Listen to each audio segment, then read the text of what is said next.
Welcome to the Business English Podcast. My name is Tanya Suarez, and in today's episode, we're going to talk about how being a non native speaker is actually a leadership superpower. Perfect English is not the goal. At this level in your career, confident communication is what will actually help you develop your executive presence and increase your influence and impact. To help me make this point, I've invited a special guest who is a director of engineering. Being from Italy and with experience growing his career in tech in the US at companies like Upwork, Pinterest, Spotify, Snap, PayPal, I knew he'd be a great resource with really helpful insights for you. Speaking of insights, remember to go to tanyasuarez.com and download your free guide to American business expressions. This will boost your business English communication and help you speak more naturally and confidently. And now let's meet our special guest. Please introduce yourself. Sure. Thanks, Tanya. I'm Sebastiano. I'm right now a director of engineering at Upwork, which for people that don't know, it's a marketplace that connects freelancers and clients. And I'm from Italy, as you can tell from my accent, maybe. And I live in Los Angeles. Oh, fabulous. Thank you so much for being here. Okay, so working at high-level companies such as Upwork and Pinterest, and you have such amazing experience. What were some communication challenges that you faced in your career, especially at the beginning? Mm-hmm. Yeah, for sure. I mean, I think for people that are non-native speakers, one of the challenges is the fear not being understood, or sometimes not understanding people, but I guess mostly not sure how people perceive you. And I think that's where at the beginning of my career, definitely I had the feeling, that fear about, people that they were judgmental about the way I was speaking. Now, that fear, I'm curious, did that ever actually happen? Like, did anybody ever say anything that was judgy, or did you perceive it? I think definitely people have asked me, can you repeat? Or what did you say? What did you mean? But I think for non-native speakers, all those questions, they get magnified, and they get in your head, and you think like, oh, maybe I'm not speaking properly. Maybe I should change the way I speak. Yeah, I feel like that's like the trigger of it could just be that you were mumbling. It wasn't really the English. Okay. And actually, I'm really curious. I don't think we've ever even talked about your English journey. Were you already proficient in English when you started your career in tech, or was it something that you started as an adult? Well, I studied English in high school, but then I didn't practice for probably 5, 6 years. And then when I moved to Australia, that's where basically I found out that I didn't know English really, because even though when you learn English at school, it's completely different from go to a country, especially Australia, with a specific accent. So really, like, I learned on the job. I learned by osmosis with other people and watching. Was that stressful? Yeah, for sure it was stressful, because often I couldn't follow. I mean, both the communication of being understood, but also like following what people were saying. So like sometimes you were left out, or like you were trying to catch up on what people were saying, and like maybe people were already at the next sentence and you were still thinking about the previous one, or like how to interject and say things that they make sense, and like and also like you want to keep your personality in, and you try to be funny, but like it's also, there are lots of complexities. And actually, that's something I really admire about you, because you have such a good sense of humor and you're pretty sarcastic. And I find that sarcasm is one of the hardest types of humor to translate, because even being bilingual in Spanish, I'm sarcastic in English, but I have a harder time expressing that sense of humor in Spanish. And you do it so well. And so I was actually wondering, when did you feel, or was there a moment or kind of a time in your life when you felt like, oh, I'm funny in English, I can be that version of myself? No, thanks for that. I think maybe in the last couple of years I was in Australia, and maybe I was kind of like leading group of engineers.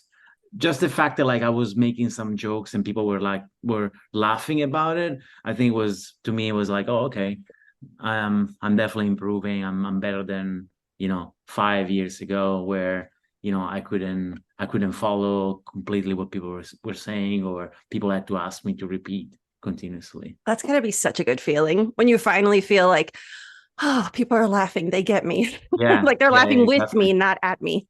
Exactly. Now, Because I don't know that's if they were different. laughing for my accent or they were laughing about the joke.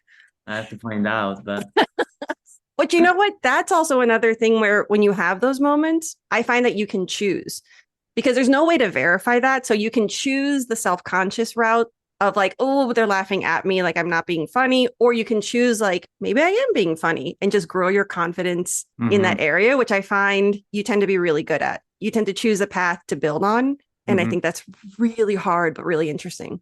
No, thanks. Another thing I was curious about is what do you do, especially for you because you're really good at public speaking? hmm And how was that journey for you? Like when you started getting into public speaking, did mm you say no to those opportunities or were you the one actively pursuing those? No, I was actively pursuing them actually, because I don't know, maybe it's I'm egocentric, I don't know, but definitely if I think back in 2011, my first talk, which Mhm. maybe it's even online, hopefully not, but uh, We'll go definitely look like for it after.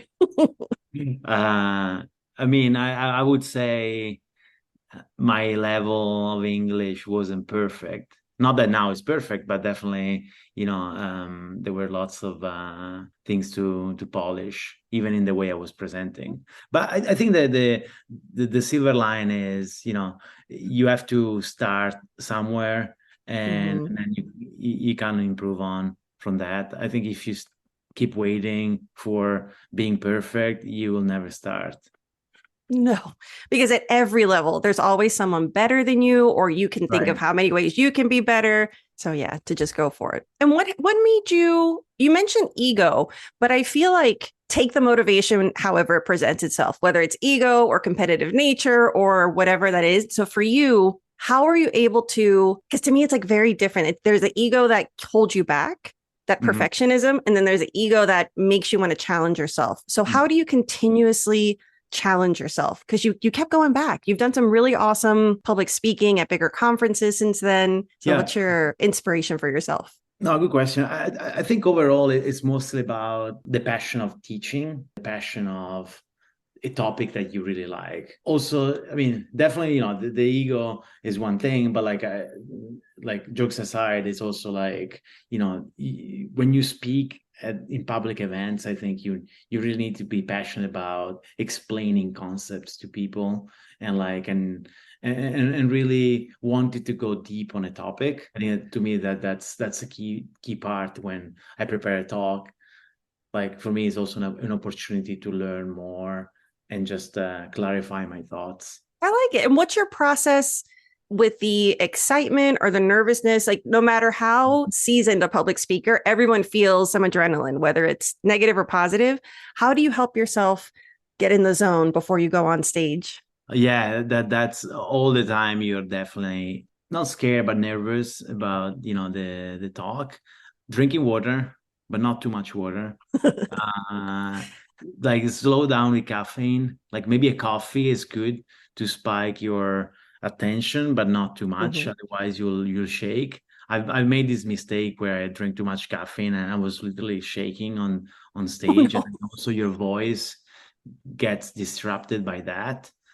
I would say also like power moves. Maybe you don't have to do in public, but like Mhm. before the talk, I think it's good to do power moves to get more confident.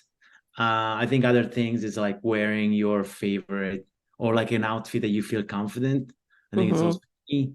I personally don't eat before a talk, just because Like at um, all? no, because unless Interesting. unless it's in the afternoon at 4 p.m., Mhm. then I'll be starving. But if it's anytime before, I would say 12 or Mhm. 1 p.m., yeah, I usually don't eat because it just slows me down. I'm already gonna be very excited and Mhm. nervous. Yeah, those are like the main things I do before a talk.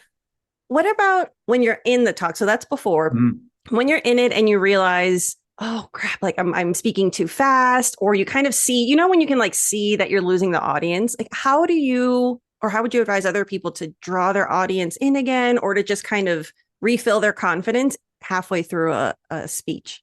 Yeah, that's also something happens often. I would say pause, drink a glass of water, Mm-hmm. reset a bit, get some energy that maybe you lost through the talk, because I don't know, if you speak for half an hour, Oh. might happen that the first 10 minutes you have a certain energy, then maybe you get slightly tired. So maybe drink a glass of water, reset.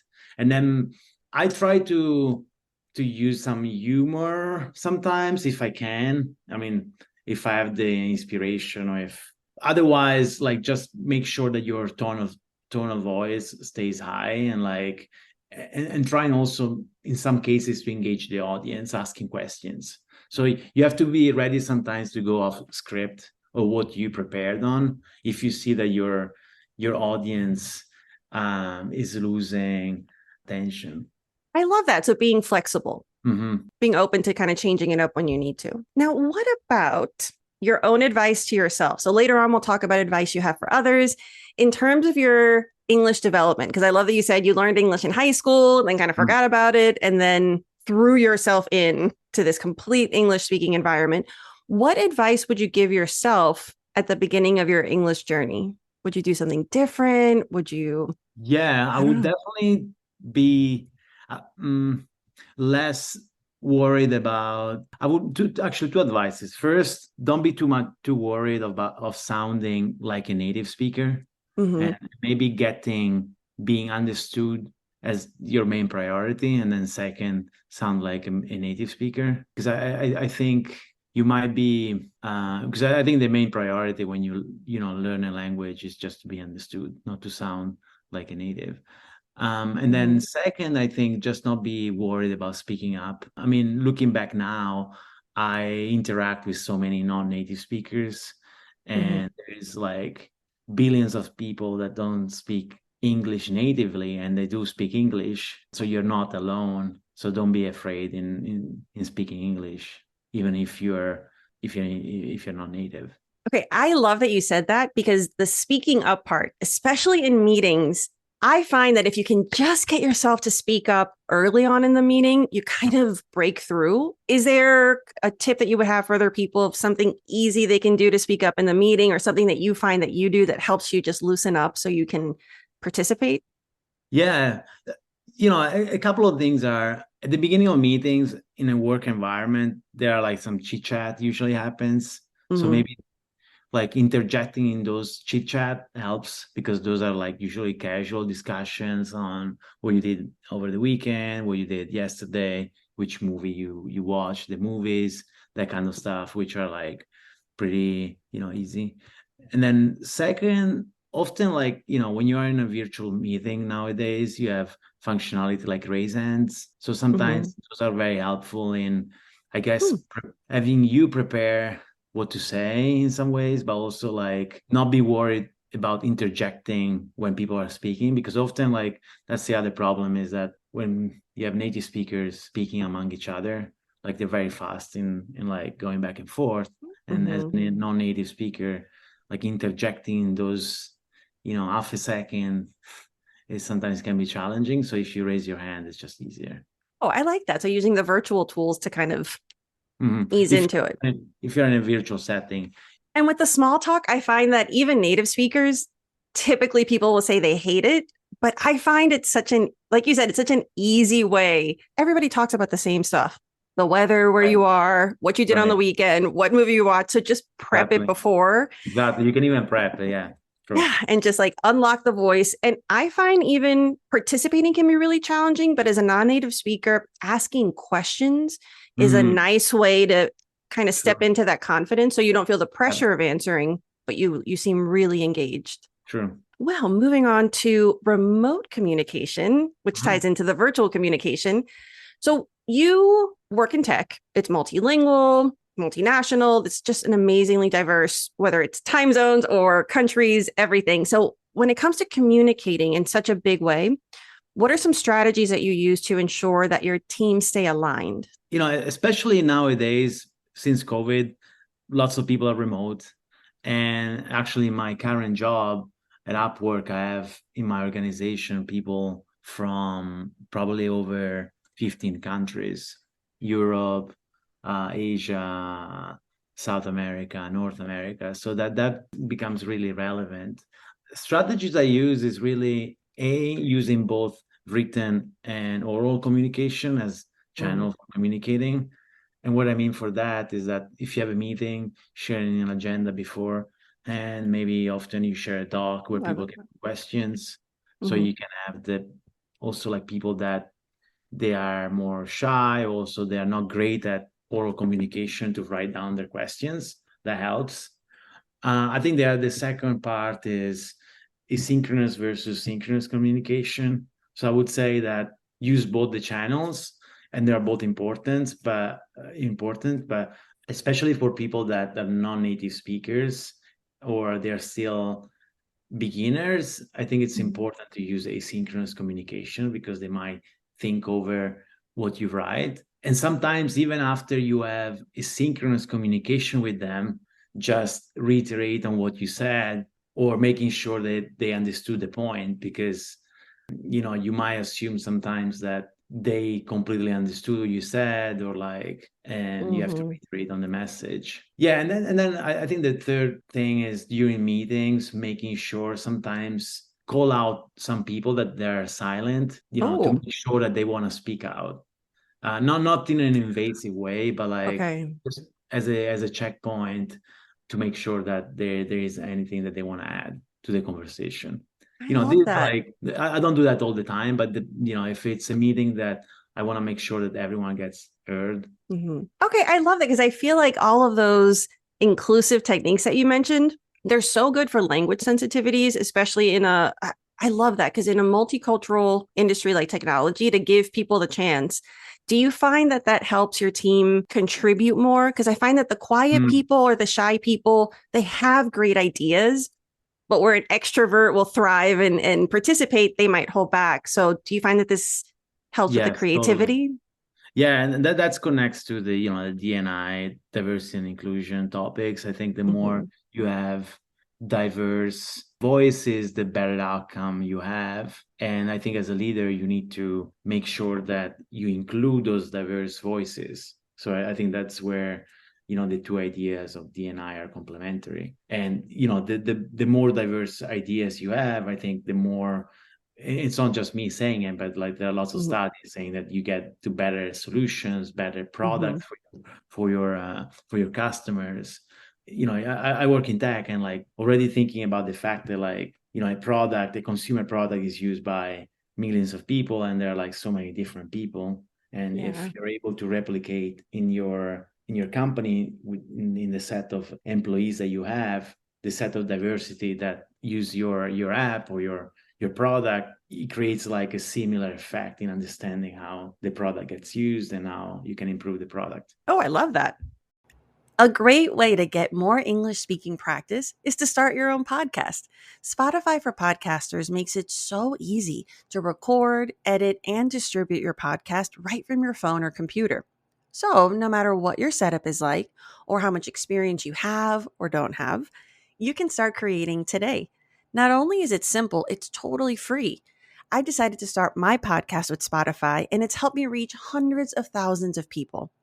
So download the Spotify for Podcasters app or go to spotify.com/podcasters to get started. Such great sound bites. Okay. That was so good. But seriously, so, so I deep. think it is deep because I feel like there is some, I don't want to say especially in tech, but I feel like when it comes to diversity and inclusion, Mhm. there's like the people who are really open to it and the people who feel like, ugh, this is another politically correct initiative. But I find that tapping into that really magnifies the talents that you have. Yeah, and I feel like for us in tech is like something that it's a norm. It's kind of like established for years. So like sometimes I Hmm. don't think about it. Like I had any type of diversity in my teams, but it's kind of you don't even think about it. Versus I think in other in other disciplines, in other professions, people like just think a bit more about the diversity and like versus I think in tech is just, yeah, it comes maybe with the territory of engineering. In line with having teams all over the place, what's your approach to leading and motivating the team, especially in Mm. this remote work setting? It's a good question because I noticed that people get motivated differently in different parts of the world and different culture. But I think some people I noticed get more motivated by solving technical challenges. Well, because I was thinking about, you were talking about, one of the presentations we worked on was about Mm. OKRs. And I Yeah. remember you talking about incentivizing the team and keeping them aligned through different ways, whether it's gamifying or. So yeah, I think there are different ways I notice across the world that people get motivated. Aside from the table stake monetary rewards, I think people they might get more motivated through games and gamification to be more Mhm. social and interact more with people. Other people they're more they just want to solve technical issues and they prefer working in their silos. Other people are very mission driven, and I feel like you need to really reiterate on the mission of the company and they get excited by that. Other people they get more interest in the business and they really thrive like understanding where the company is going for. Other get more excited about the product itself and less on the technology side of things. So I think there is a different set of ways that people get motivated. Now, there might be some correlation between the culture and where they're located and why they get motivated. But yeah, definitely, I notice like a variety of motivational patterns. Okay, so that's interesting because of where you are right now in your career. Because I could see that with a small team, the feasibility of tailoring to those different kind of personalities. But now that you're managing bigger teams, that you're in bigger Mhm. companies, how do you scale that kind of mindfulness that you have? Do you focus on the differentiation on your one-on-ones, or Mhm. how do you really, as a Yeah, manager, like how do you implement this? yeah, I think multiple ways. First of all, you need to have your direct reports, your managers. You need to be aligned with them and make sure that you march in the same directions. So I think the culture that you set with them is probably the similar culture that they set Mm. with their teams. Then second, definitely meeting people often. So one-on-one, of course, we are directs, one-on-ones with your skip level, all hands. So like meetings with the overall group where you make sure that you clarify where you're going and motivate people accordingly. I think that those are like very important opportunities. I think just being present in tech we use a lot Slack or like similar tools like for Mhm. real-time communication. Just I feel like being present in channels in those being present in those channels I think is very critical. And just I think people get, at least for the feedback I get, people get energized and motivated by seeing leader present in those channels and interact. So being more involved. Well, when it comes to that kind of communication, I guess it does vary depending on the company culture, but do you find in order to translate tone, because being Mm, present, especially with someone, like I never recommend using sarcasm in writing because it's yes. so hard to. Mhm. Yep, yep, So yep, yep. modifying your humor, do you recommend using emojis and stuff like that just to make sure the tone is also there? Yep, 100%. Emojis is like, I feel like in our Slack channels, they're used a lot for replies, for even for when you send a message. But I already feel like when you send a message and like people put thumbs up, you can feel that, okay, people acknowledge you, they're with you, Mhm. or they put a smile, they put 100, they put a 100 icon. Like you feel like, oh, Mhm. okay, people are very supportive. And I think all Okay. those things are like we use them a lot. I agree with you. No sarcasm or even no things that can be controversial. I think it's better to have a Yes. communication which is like short sentences, and then you can be more colorful during video calls. Something that I haven't used personally that I at some point I was interested in using was like recording videos and sharing on those asynchronous channels. Hmm. I feel like not many people has used it, and maybe a couple have used it, but I don't feel like they get the same response as like messages. Maybe I, because they're longer to be watched, and people like they just want to be like reading things very fast. I agree. Voice messages and video messages, I get the intention behind it, but because of the time component, I feel like it Right. feels like another meeting, like another time suck. Whereas just a short, and I love that you said to keep it concise. So if you tend to be someone who or come from a culture that over explains, Mhm.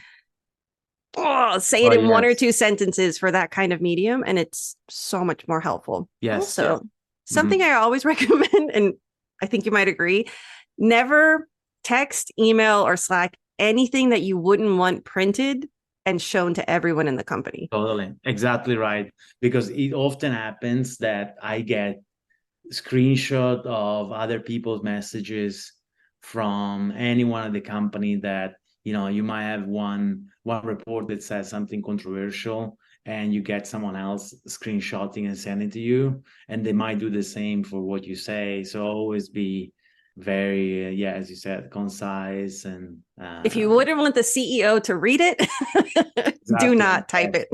Yeah. Okay. Excellent for nonverbal communication. Okay, so for your career growth, something Mhm. that I think is really interesting is that you took your career growth and you turned it into mentoring.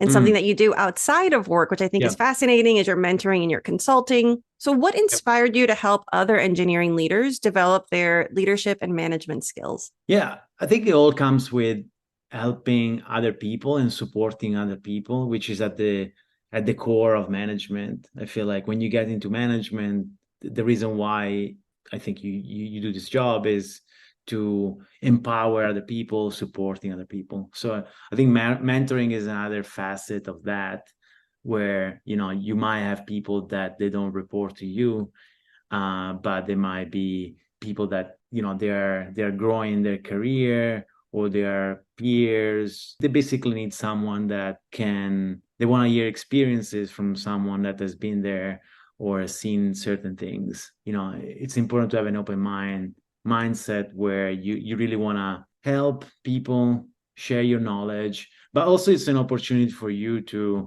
learn as well from problems that people have, and sometimes also to clarify in your mind best strategy for certain problems that maybe you've seen it in the past here and then, but you haven't collected your thoughts clearly.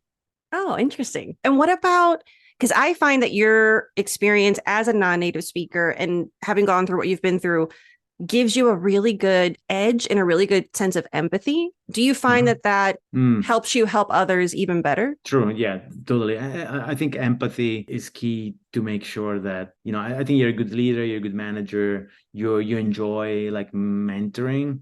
You really want to be compassionate and yeah, empathetic about what people are going through, the problems that they have. And I think if you've been there, it's just easier to have, to understand where people are. And that's why I think it helps having lots of experiences in tech to be able to, or to be passionate about mentoring, really. Yeah, I feel like being a non native speaker is actually more of a superpower because you've had to think differently Mm, and challenge the way you like you're constantly revising the way you communicate to be more effective. right. And so I True. think it creates a sharper sense of connection. Yeah, yeah, yeah. Very, very true. Because sometimes I talk to some engineering leader that is struggling a bit with English. I definitely I'm very empathetic because I've been there, and Mm-hmm. I know what the issues that they're going through, and like sometimes I see that they're worried about what they say, they're worried about being understood, and so I definitely do the extra effort in helping them and making them feel comfortable. Oh, that makes me so happy.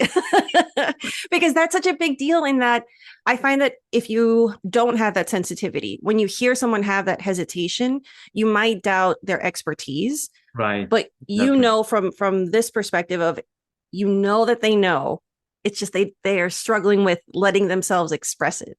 Yeah, yeah, exactly right. Exactly right. Because Huh. that's also one of the, I think, issues that sometimes you get that, people might think, oh, that person doesn't, it's hesitating, she's hesitating because they don't know what you're talking about, which I think is also a natural inflection. Like it's a natural thing that comes, when you're a native speaker. I mean, I'm a native speaker in my language. I might have the same, bias for Italian. Interesting. So, how do you recommend for other people who have that tendency of hesitating and they're second guessing themselves? Is there anything that you've done that's worked for you or that you would recommend for them to just say it, say something, Yeah, get it out there? I would say power through, be confident regardless of what's in your head. Maybe talk with other non-native speakers at the company. Sometimes it's good Oh, to like just talk about those challenges with other non-native speakers, or even just being open with whoever you're communicating with.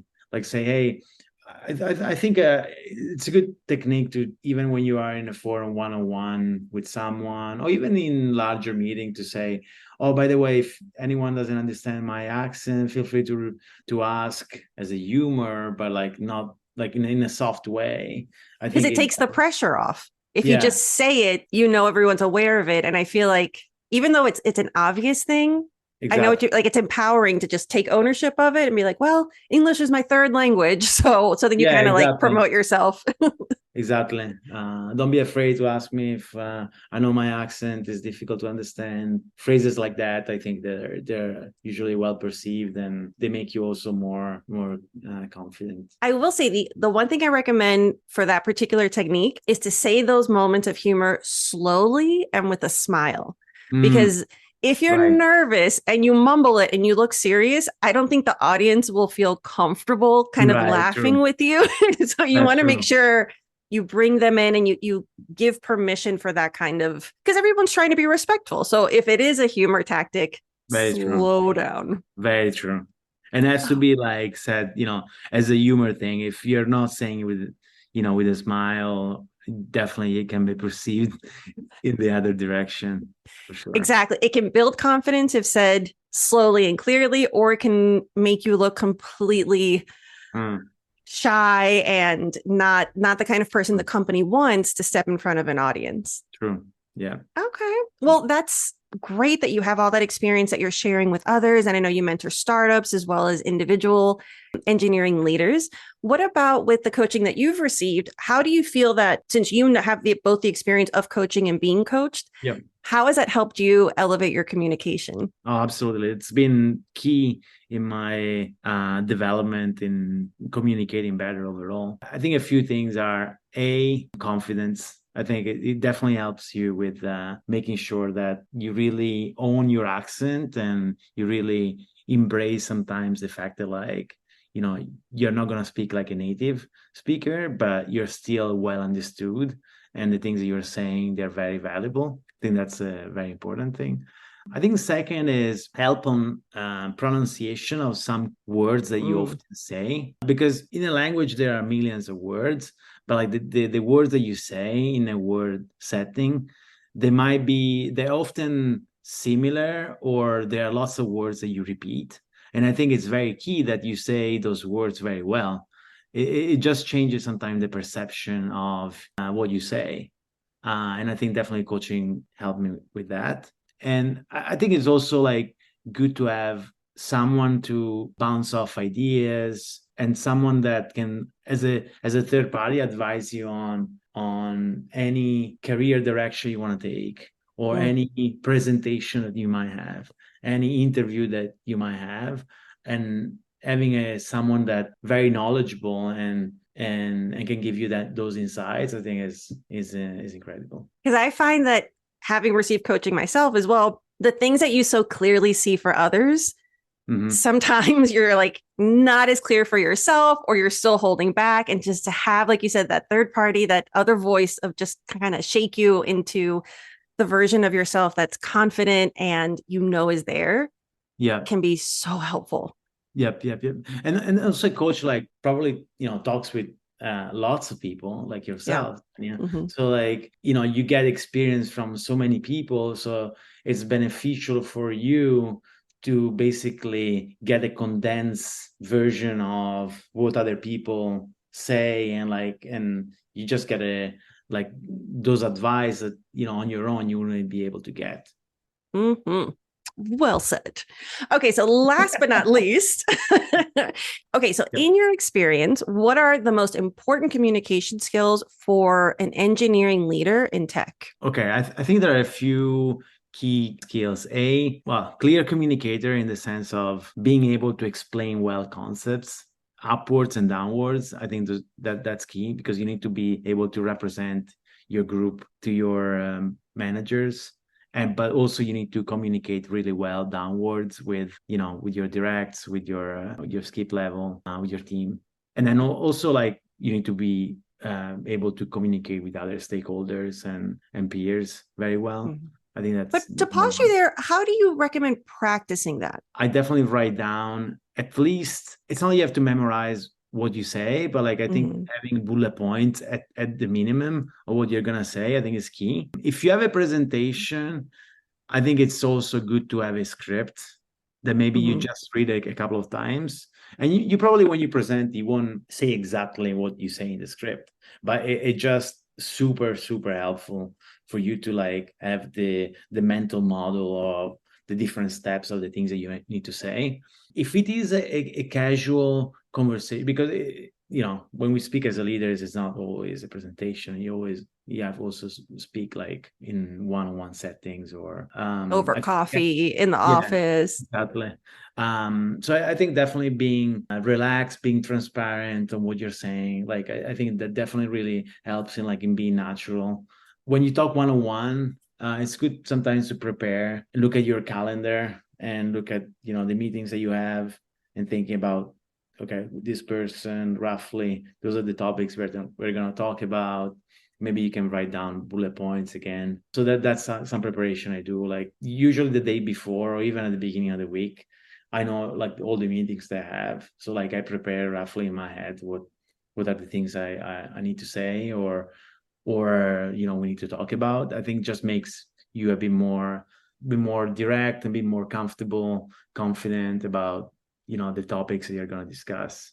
Yes, actually, I'm so glad you said direct because I find that to piggyback off of that, when you have such different cultures, a lot of cultures communicate differently than Americans do. And so Mm, I find, especially Latin America, Italians, like other European countries, or really just a lot of others, will take a journey before getting to the point. mm, mm, And so I love that preparation tip of the bullet points because I always recommend if you only have people's attention for one sentence, that first sentence has to be the bottom line, mm. then the details and descriptions, and Yeah, then end with the bottom line again, I 100% agreed. Yes. which is such a hard habit when you're not in the habit of doing it. So I Mhm. love, love, love bullet points. Well, thank you for those wonderful tips. And last but not least, what is one piece of advice you'd give to non native English speakers aspiring to leadership roles in tech? I would say keep learning your craft, keep learning, be passionate, be curious about whatever you're doing. In terms of like speaking, practice and listen how other people speak, sometimes even how Yeah. people speak and the cadence that people use. I often notice that cadence is actually more important than a perfect pronunciation. And grammar. um, Intonation and cadence is so much more important than grammar. yes. And 100%. back to the point I was making before about when I studied English at school in Italy, like there was lots of emphasis on grammar.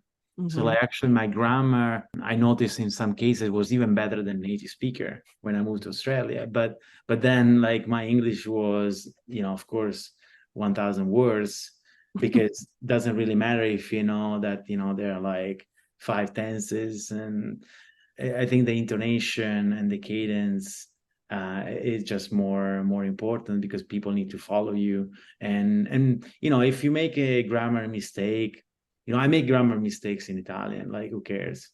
Like, It's not so yeah, it's not going to make or break you.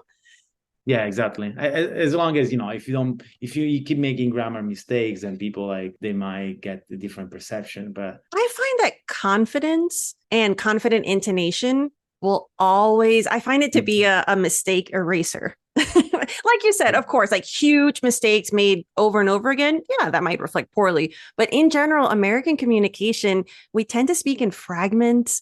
Like you said, we Mhm, tend to just interject. We tend to, so don't be afraid of sometimes just saying a few words mhm.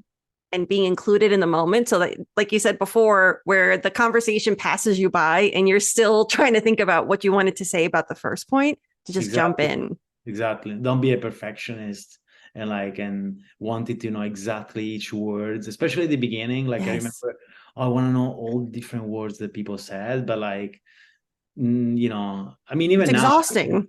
yeah, even now it happens sometimes, like, especially if, people talk in slang or something, like I don't get all the words, but it doesn't matter. The main thing is like you understand the overall context. Excellent. Well, thank you so much for sharing your journey and your Thank valuable you. insights. Make sure you check out the video notes to follow Sebastiano on LinkedIn and get more engineering leadership tips. Thanks to you, Tanya. That was fun.